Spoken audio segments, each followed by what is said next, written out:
All right, what is happening? It's the All 32 pod on Thursday, June 12th, about 11:10 in the morning as we record this program. I'm Mike Giardi. He is WIll Parkinson. As always, you're listening to the, as I mentioned, the All 32 podcast, part of a proud member of the CLNS Media Network.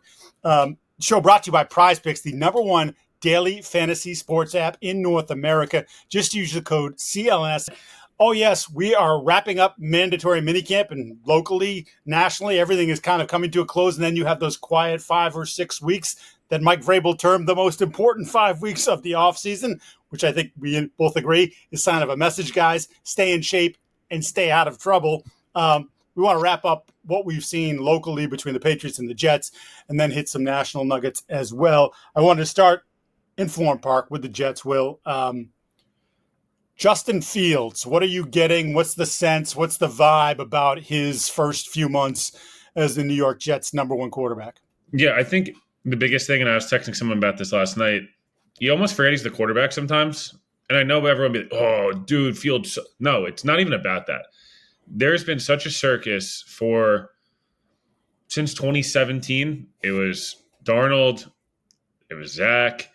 It's Rodgers. It was Zach again. It's been a lot. It's like the young quarterback mixed with the homegrown guy who every single day, no matter what happens, is a storyline as you're living right now. Then it's the veteran that is a storyline every day, every hour. He goes back to Zach because of the injury. That becomes a whole story. Can he bide more time? Whatever, the whole thing. It's boring, and I couldn't be happier in a sense of like it is nice where it's like, if Justin Fields is just a 21st best quarterback in the league or the 20th best quarterback in the league, and they like show promise on defense and the young guys and the coaching staff and all that stuff, like you'd much rather be there and be able to pivot to a young guy, or now you have money in draft capital. If some, I don't know, Joe Burrow's like, I can't take Cincinnati anymore, and hey, here's 20. No, my point, obviously I'm joking, but like the point being, it's been such a TMZ, F fest in Florham Park for such a long time that it's just, there's not a lot. And Fields has gotten better throughout minicamp and OTAs. I think there was a couple tweets last week or 2 weeks ago, hey, Justin Fields just, the ball's not coming out super fast. And while generally that's a fair criticism, it's also a new offense. And I'm not going to think it's fair. Everyone, the ball comes out slow the first time you learn the offense. I can tell you it's gotten better each week. It's gotten better each practice. I think yesterday he had a strong day. He's not a perfect quarterback, but you see the arm talent. You see the legs obviously on display. And I found Breece Hall's comments yesterday about Fields. It's the first time someone's taken a semi-shot at Rodgers. And it maybe not everyone read it that way. I thought it was that way. Breece said, Justin's great. He's a guy you can hang out with, a guy who's similar in age to us, a guy who celebrates just like there's a lot of he gets us and will talk to us and like isn't almost 20 years older than us and the whole thing. And again, there's a lot of wisdom that comes with Rodgers, but I felt like Brady did a great job of incorporating himself into being a normal guy when he was in the facility. I know there's other things there, but like in a lot of ways, Tom did a good job of staying. It's as cringy as it was, like those videos after each Patriots win, like I know everyone, it's a social team and there's all that stuff, but it made Tom feel like the drunk uncle at the party with the nephews, that like he's the cool uncle that you want to hang out with. Rodgers felt like the uncle you're scared of that you respect. It's a great point. And there was a period in Brady's tenure, and I want to say it was around the Aaron Dobson, Josh Boyce. No one will remember Josh Boyce except for the locals here. In the same draft, Kembrell Tompkins was an undrafted free agent who had a couple, solid years here. But it was like there was that period where you could tell they were looking at him like, we aren't even in this. Like we're not. He's over here and we're in like a different planet. And it was hard, I think, at various points for him to bridge the gap. But then it almost became he figured it out. Like the smart ones figure it out. He figured it out, and it was like. Obviously, it helps being Tom Brady, just being the best of all time or one of the best of all time. But there was a period there where you could tell he was trying to figure out, how do I reach the 21-year-old? Because now I'm 35, 36, and it's just we're not in the same – we don't do the same things. I don't listen to the same music. I don't – whatever. I'm married. They're not like the whole thing. And that's a really good point, because obviously Rodgers has always been aloof to begin with. And then as you get older and you become more rich and famous, It's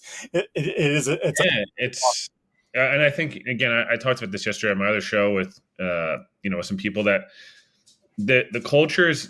Everyone talks about culture early on with regimes, all these different things, but the one thing I think has stood out is Aaron Glenn's been through it in the league. He's learned from Bill and Peyton and both Bills, Peyton and other guys. But he's also been through it, and a lot of these guys in this Jet staff, and similar actually in a lot of ways to some of the guys in the Patriots staff, like it's a good balance. It feels like of coaches that have been in the league for a while, some young coaches, and then guys that played in the league and got into coaching. And sometimes there's this refreshing, like our quarterback does all the same things we do. Our head coach has been through all the same things we have.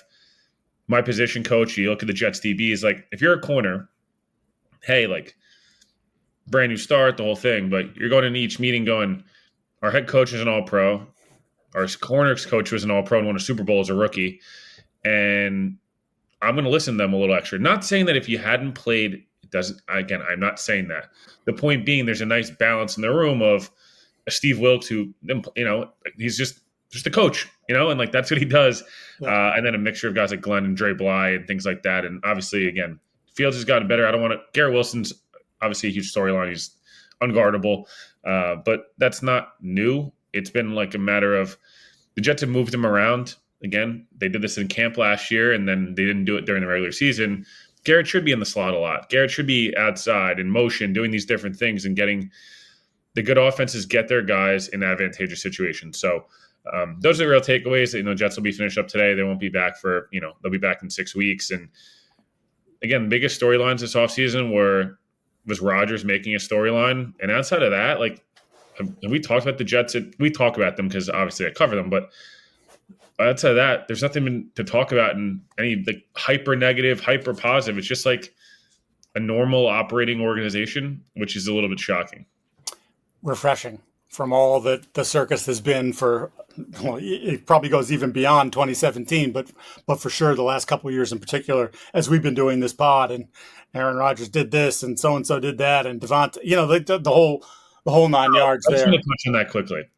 Devontae and Rodgers both had a lot of comments. Rodgers said he wasn't going to speak about the Jets and somehow ended up taking 3 shots at them in the same sentence. Shocking. He said, I've played for 2 of the best organizations in the NFL.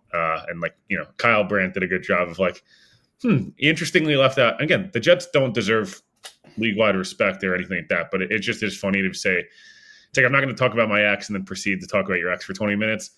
The Devontae dark cloud thing, Mike, he asked to go to Vegas and then asked to go to the Jets and babied and forced his way. So I don't have sympathy at all. Sorry that you don't like Josh McDaniels. No offense. Josh McDaniels was there. You asked to go there. Right. Like, you knew what you were getting into. You did it to yourself. You loved Jimmy and then you hated him. And then you loved this guy and you hated him. You get to New York and it's all sunshine and rainbows. And by the end of it, you're giving speeches 2 days in. I have zero sympathy for Devontae's getting paid a lot. He's a generational player. He'll go to the Hall of Fame. He's a good dude, a nice guy. But sorry, buddy. The dark cloud over you, no offense, who you chose getting in a relationship and then complaining about how crazy the person isn't exactly. If I can cross sports, feels a little Kevin Durant-ish, right? Yep. You know what? I'm going to go to Brooklyn with James Harden and Kyrie Irving. Oh, those guys don't have baggage? And then yes. Hey, let's bring in Bradley Beal, who doesn't care about basketball very much, to be our third guy. And he obviously, not only did he sign off on it, he pushed for it. And then it's like, well, this sucks. What did you duh. Of course it sucks. Yeah, GM LeBron, it's like, God, these guys suck. I'm like, dude, you picked the team, man. Yeah, I know. Right, exactly. You're the one who put this all in place. Let's transition to the Patriots, who wrapped up mandatory minicamp yesterday, although there was no on-field work. They canceled the on-field work, so some team-building stuff and, definitely some messages from Mike Vrabel about how he wanted them to approach the next 5-6 weeks. I was thinking long and hard, and we've talked about him quite a bit, about Drake Maye and the relationship with Josh McDaniels and what sort of spring this was for him. And my colleague Greg Bedard thinks it's been awesome. He's ahead of schedule. I'm I'm more temperate, and I think he's right where I expected him to be, quite Yeah. frankly, as you learn the new offense. And we saw from the 5 practices we saw the 4 interception practice where everything looked slow and he looked like he was just thinking too much. And second practice, it was a little better. Third practice, the ball's starting to come out a lot faster, more confidently. Fourth practice, same thing. Then they had the indoor practice to wrap things up, mandatory minicamp on Tuesday, and he was a little bit more hesitant and didn't look great in the red area and whatever. Like aside, no panic buttons, no nothing. Like just, I think it was a solid, let's call it a B minus type spring for him. And considering all that was being thrown at him on the field with the new playbook and all those sorts of things, and new personnel that he's got to deal with, but also there's definitely more of a push for him to be, this is your team. Right. Last year when he came in, yes, he was the third pick overall. Everyone knew it was going to be his team, but Jacoby Brissett was here. They wanted to start Jacoby Brissett. Drake sort of laid back and let Jacoby establish it as his team in the spring and in the summer. And then he made that late push in camp last summer where Mayo said he's been our best quarterback the last 2 weeks, and still turns around and starts Jacoby for a number of weeks before Drake took over. But it was like Drake never had to physically exert that leadership muscle with, other than a couple of the young receivers that he worked with, Polk and Baker, which neither went well. But like now it's clear, like, dude, we need you to be not only just a great player, but we need you to be able to tell so-and-so, that's not working. I need better. Or, hey, pick guys up. And one thing I have noticed about him, and I have no big picture on this yet. I need more evidence. You don't hear him on the field. Mac Jones, who obviously, third team, Mac was really loud. You heard Mac all the time. You heard Brady all the time. You could hear Brady even when there were 10,000 people at training camp. If he didn't like something, or if he was feeling great about the offense, you could hear him chirping. You could hear Mac.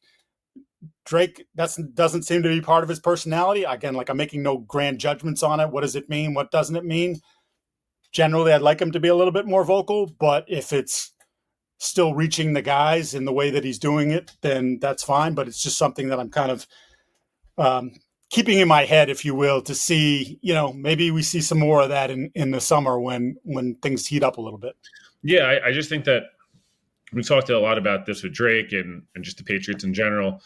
If Drake's not going to be a loud, outspoken guy, and that's fine if you're not going to be, they just have to make sure they surround him and continue to surround him with guys who are going to be that way. And you want to, you don't want to false build confidence, but build Drake up to say, like, to be like, hey, man, I know you're not a super loud guy, but I want you to be really loud about these 5 things, and like kind of build him up to make him feel good about it. Again, it's, Zach wasn't a loud guy in New York, and Sam wasn't a loud guy, and I'm not comparing them to Drake Maye. My point being, I don't think Jaden's this loud dude, but he feels confident enough in his own ability, and then also the offense, to be able to go command a huddle. And Drake can command a huddle entirely. It's just, you want to see more and more of it. Mike, you mentioned kind of a little bit of Vrabel and kind of what these guys need to do or not do. What'd you make of just in general, kind of canceling? It's pretty common around the league. We see a lot canceling the last day of OTAs or mandatory minicamp. What'd you make of that? And then any kind of remaining concerns, I guess, you have leading into camp in about 5 or 6 weeks here? Yeah, I would say that, to me, and like you said, it's kind of a common practice nowadays, but I think he's satisfied with where they're at this point. He made a clear mention of wishing that everybody had been here, which was a question about Stephon Diggs, but also Carlton Davis skipped out on some time as well to take a vacation, and Kendrick Bourne did the same. But by and large, 85 of the 90 guys on the roster were there every single day for the entirety of the offseason program. And I think that was impressive. And I think he feels like they hit every check mark that he wanted them to hit. So, hey, it's sort of a reward for your good work. We're not going to go on the field this one last day. We'll do some lifting. We'll have some meetings, and we'll set you guys on your way. So I think he's satisfied's not the right word with Mike because I don't think Mike's ever totally satisfied, but I think he's generally They pleased could go with it. 17-0 and he'll be like, Yeah. That's right. Exactly. Well, they could have done this, they could have done that, but I think generally pleased with the efforts. And as far as concerns, I've been saying it for multiple years. It hasn't changed for me. It's still offensive line and it's still the receiver room. And when I look at the offensive line, I keep coming back to this point, and I was talking about it on TV, and Tom Curran kind of tried to make a counterpoint when I said, like, hey, Will Campbell wasn't their first choice at left tackle, which is something we've discussed. It was Ronnie Stanley. And then when they couldn't get Ronnie, it was Jalen Moore, and then it was Dan Moore. And then they even offered Cam Robinson a sizable one-year contract to be the guy.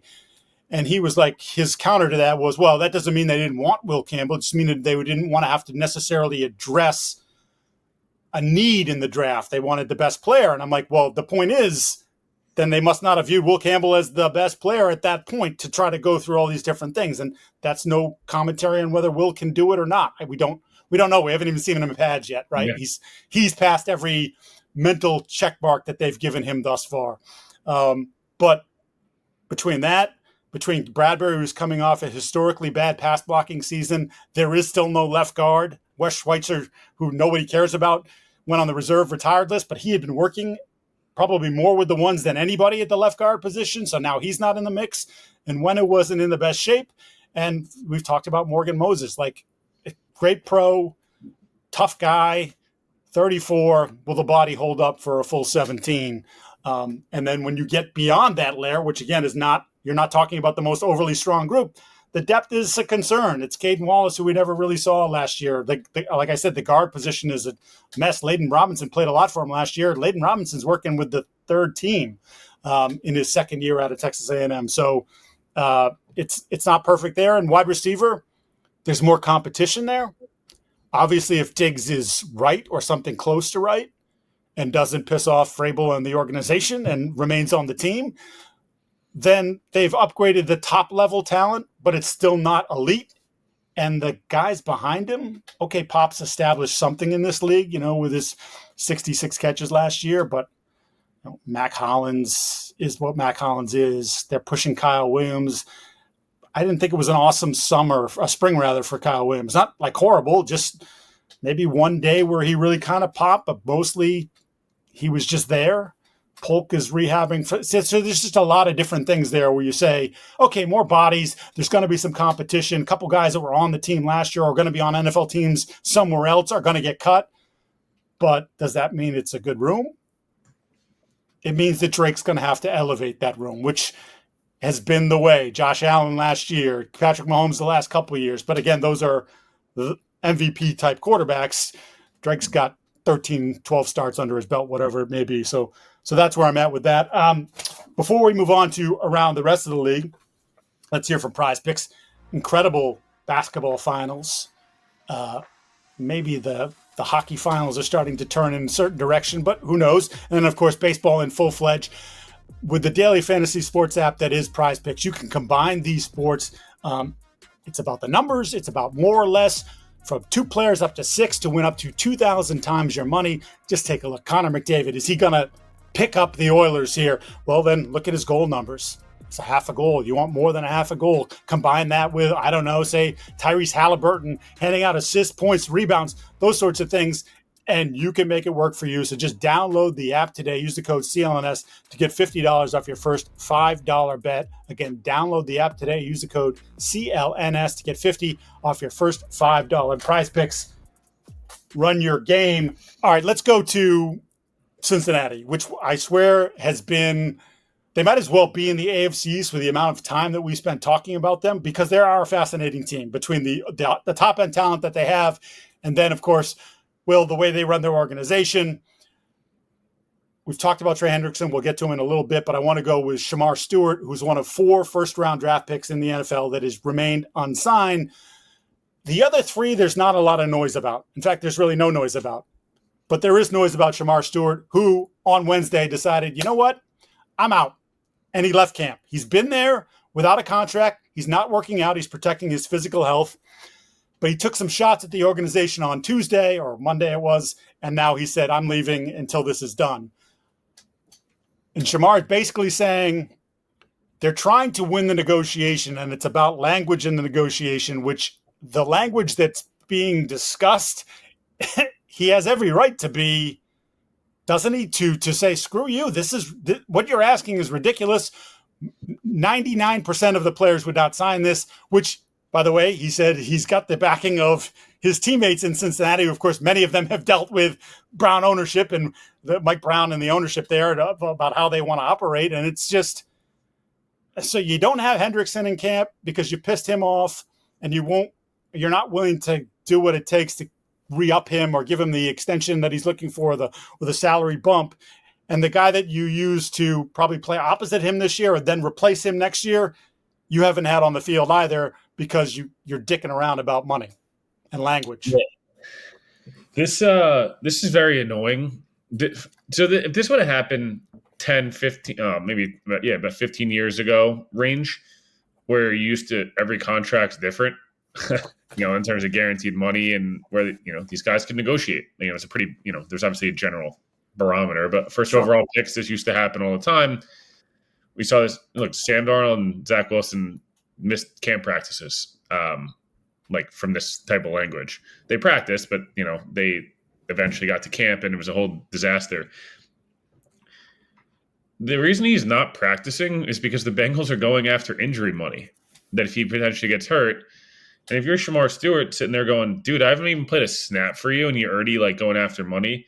I don't blame him. I think the agents are a little too heavily involved, and sure, and I think that stuff's given.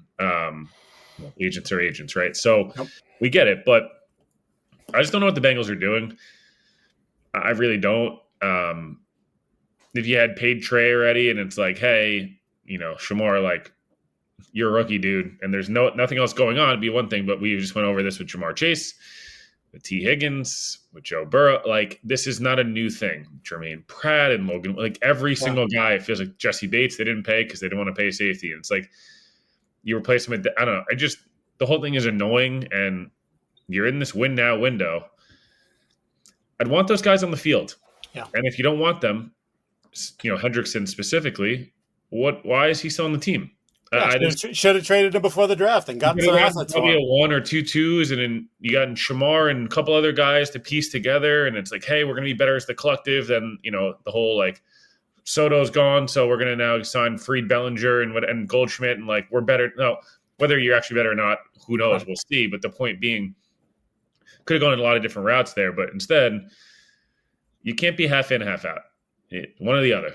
I don't know what the Bengals are doing. I really don't. And again, it's only June. It'll get figured out. But maybe it's the Bengals. Maybe. I mean, look at what they did with Chase last year. Do you want to be 5 weeks from now and a guy who needs reps to not be practicing? That sucks. I wouldn't want that. And again, not that the OTAs are the be-all, end-all or mandatory minicamp because you're not in pads. But it's just reps. It's just getting to know your teammates alongside on the field. Hey, this is what I do. This is what, I've talked a lot about Morgan Moses and the influence that he's had on the Patriots offensive line, in particular Will Campbell, is constantly talking to Will.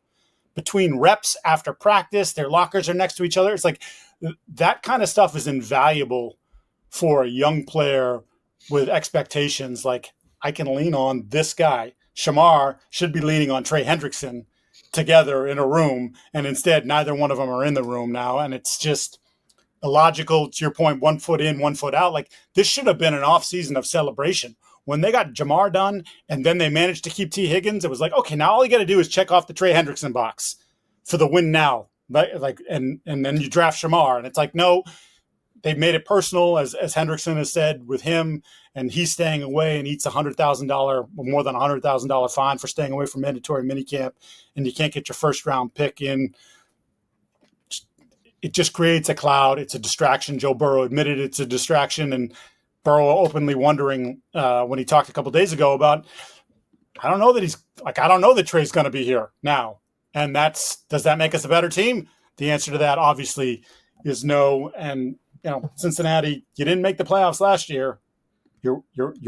I know Joe could play for another 15 years and be awesome, but you're wasting prime of careers of guys like Burrow and Chase. And, the way Higgins' contract is structured, it could essentially be a 1-year deal. Yeah, You, like the whole you, thing is just yeah, disconcerting for sure. Let's go to Washington, which was one of the feel-good stories of the year last year, but they're dealing with some drama as well. Terry McLaurin staying away from mandatory minicamp. He too eating the $100,000 fine. He wants a contract extension that would bring him up more in line with the top receivers in football. And when I saw that he was staying away, and this has sort of been percolating for a couple months now, I tweeted, like, just you have to pay him. Like, I don't know what he's asking for. I don't know if he's asking for, ungodly amounts of money, but you didn't have a problem paying him a couple years ago, and you have the rookie quarterback, Will. It just seems like, dude, just pinch your nose, because he's a little older. Pinch your nose, get 2 really good years out of him, and then figure out a way you can get out of the contract if it comes to that. yeah. This to me feels like a simple. He's making 26 already this year, so can't you get him to 32? This felt like Right. It's not and that hard. give him like a front loaded. Hey, you're gonna balloon 2-year deal. 3 years, 100 million, but the first 60 millions in the first, all guaranteed in the first, I don't know, 70 millions in the first 2 years. And like year 3, when you're 32, we can cut you or move you for a reasonable price, or we'd only take on a $10 million cap hit if we cut you. Right. And that's when Jaden has to start getting paid and everything's going to line up perfectly. I just, this to me is like, so you're going to carry Deebo's money, which the Niners are eating a bunch of. You didn't really go do the splashy move that we thought you were going to do in, Henderson, Myles Garrett, Watt, one of those edge rushers. You didn't really go in the splashy running back market. Pay your guys. Like, again, Terry's going to be 30 years old opening or week 2. His game has aged really well. He is your locker room. Like, if you watch all that stuff, he is your guy. And like, you just want to take care of him, because if you're Jaden Daniels sitting there going, oh, 1 year was nice. But these guys watch everything. And I've talked about this with the Jets for years, is you watch the guys that are your peers, and they're homegrown guys specifically that earn second and third contracts. When teams dick them around, you have a bad taste in your mouth. You may go with a little bit less of an optimistic mindset going into those deals. And we're talking about the Bengals. Like, I'm sure Trey Hendrickson's sitting there going, well, Jamar and T had to basically sit out, so I'm just going to do the same thing because that's really the only thing that works with them. Dallas, it's been a lot of the same stuff where you go to Buffalo, Philly, other places. It's like, no, you do well, you get rewarded, and that's that. There's no holding out. James Cook aside, who isn't even really holding out. He's still there because and he said he's going to show up for training camp. Now, whether he participates in actual practices, and I respected it. He was like, I like my money, and I'm not giving up $100,000. Smart, awesome, good for you. Right. So it's in general. The point being, this one feels the easiest. It's like a pretty clear, like, this is the last year of the deal. Make it a 3-year deal. Age is 30, 31, 32, and then usually guys start to kind of fall apart a little bit, generally. Not everybody, but a lot of guys do. And by that time, you'll start paying Jaden and some of these other guys, and you'll be fine. Like, and it gives you multiple drafts to sort of find the next guy if you can, or you get someone pops out in free agency or in the trade market that you feel like is Noah Brown got hurt yesterday. It looked like he was carted off the field. Deebo looks fat. Like, there's not a lot of room to mess this up. Terry McLaurin, for better or for worse, has got a lot of negotiating power here. Oh, for sure. And look, you're talking about like taking care of your own guys. And granted, it's a much smaller number because he's a special teamer, but they just gave Reeves a 1-year extension boost. And that's like, you just see like social media from the Washington players themselves, like awesome, best, like deserving, like they're going to do the same thing if you do it for McLaurin. So just figure it out, make sure that he's on the field in a good place, ready to go when training camp comes, because it's going to be harder for you this year. Everybody's had now the entire offseason to look at what you did offensively, Jaden, et cetera, and how do you counter that? Well, if your best receiver is not on the field, or he's on the field but he's pulling a Jamar Chase like he did last year, where granted Jamar ended up winning the Triple Crown, but the first couple weeks Jamar was in La La Land, right? Like you don't want that if you're them. You're mentioning of Deebo. I saw the video last night. You sent it to me this morning. We hadn't talked about that. Dude, San Francisco willingly ate some of your money to move you out. You would think that would be a motivating factor, and you would think that it being the last year of your deal, you'd want to come in, have a big year, and at least convince somebody to give you a 1-year, $15 million deal next year. So you're like, maximize your opportunities. He looks like the old, I say this all the time, Ty Law used to come to Patriots training camp at least 10 pounds overweight, if not 15 or 20. He'd wear the garbage bag under the jerseys. That's the days of the two-a-days and all that. I'm old bastard football here. But, like, he would play himself into shape. Deebo Samuel looks like he has not missed a meal. In fact, he may be going back for seconds. I'm not – you could say I'm fat shaming. I'm just saying your body is what you're paid for, your skill set. And he is not showing – up in the best shape possible and putting his best foot forward if, in fact, he wants to, A, make a mark on Washington season, and B, find himself the next contract a year from now. Yeah, like when James Harden had the fat suit when he was in Houston, it made sense. He's like, I'm going to do everything I can to get myself out of the spot. Deebo already did that. Yep. That was like last summer. Yep. And he looks a lot bigger than he did then. He looks slow. Again, I know it's just routes on air and stuff like that, but it definitely wasn't – like you watch that and you're like, oh, man, like even in the next 5 weeks, like he's gonna go back with his family and he's gonna all of a sudden lose 15, 20 pounds and shred himself up for camp. Like, yeah, you can use yourself. Also, Mike, you mentioned Ty Law. A lot of guys used to kind of come into camp, needing a little bit of time to get themselves in shape. You can do that when training camp used to be 7-8 weeks long with 2 and 3 days, and you're hitting every day, and it's like, hey, I'm going to get my ass kicked a little bit early on, but by the end of camp, I'm going to be in like peak shape, football shape, and all that stuff. That's great. Those days don't exist anymore. You go 2 days, like 4 or 5 times. You can like hit 3 or 4 times a week now. Maybe it's 4 or 5 times a week you can hit. And I think it's 5 2-a-days the whole entirety of camp. You play a preseason game within 2 weeks of camp starting. Like, it's just not the same time to get yourself in shape. And then you're costing yourself the first month of the season. And then you get banged up. I don't know. I don't want to overreact too much to it, but you're watching it and you're like, this isn't just a video. This is the, he didn't look great last year to start the season. It felt like he was out of shape, and he feels really out of shape watching that. Yeah, I don't think there's any question. And we talked about McLaurin being in a good position negotiating wise. I would just have my agent send, Washington, Adam Peters, the GM, that tape of Deebo and say, hey, you can give me a little bit more money. Yeah. I don't think you can rely. Your number 2 receiver's fat. Your number 3 receiver's probably done for the year. And that's that's rough. All right, that's going to put a wrap on this edition. For those of you listening to the show, we ask you to subscribe to the podcast, like and leave a review. And for those watching the show on CLNS, go ahead and hit the like button. Subscribe to the Patriots Press Pass YouTube channel where you can find our show, a lot of other good and great Patriot and League content. Also, please make sure to turn on your notifications so you know the instant a new video drops. He is Will Parkinson. I'm Mike Giardi. That's going to wrap it up for this edition. We will see you again next week. It is caught! Touchdown! The New England Patriots select Drake